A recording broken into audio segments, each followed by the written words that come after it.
matter where you're working, there is a buyer associated with the project you're engaged with. Um, what does this mean when we say ultimate buyer, and who is this person?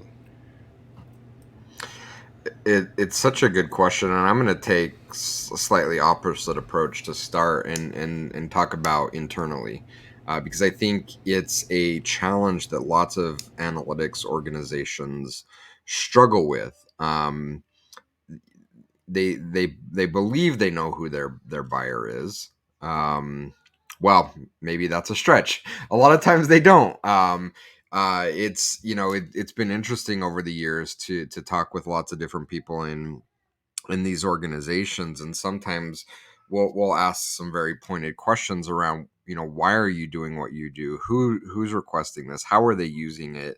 And I'm still shocked 10 years in that we still sometimes hear, oh, that's actually a really good question. I don't know. I don't, it's I kind of show up, my boss tells me to do this, and I'm like, I actually don't know what we're solving for, and who we're solving that problem for. So it's a really good question that we should be thinking about. And oftentimes we associate our buyer with the person that we see is consuming our product the most. So on the analytics side, who's asking for the dashboards, who's asking us to deploy tracking pixels for their marketing campaigns.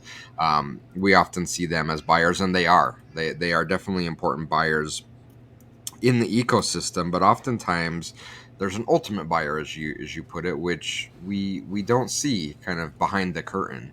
And this often leads to a lot of frustration, misaligned expectations, misaligned outcomes, as far as what we're trying to do, because we haven't been in front of this ultimate buyer to understand, where's this coming from. And oftentimes, sadly, it's led to a lot of interpersonal conflict between analytics teams and other buyers within the organization, where they may be getting pressure, they may be pushing to do something, the analytics team doesn't understand why. And so there's oftentimes a lot of conflict there, which can be resolved if we put in the time to understand, well, oh, okay, it makes sense now. The CMO, set this directive, and we're trying to do this. Why didn't we know about that? And so I think it's a really, really good question that we ask. And again, I think it would be easy for us to take the perspective from someone selling something, selling services, selling product. But I think the vast majority of our listeners are practitioners that have buyers of their internal products that they're creating from a data perspective. And they should be asking themselves, well, wait a minute, like, who's ultimately signing the check here for what I'm doing?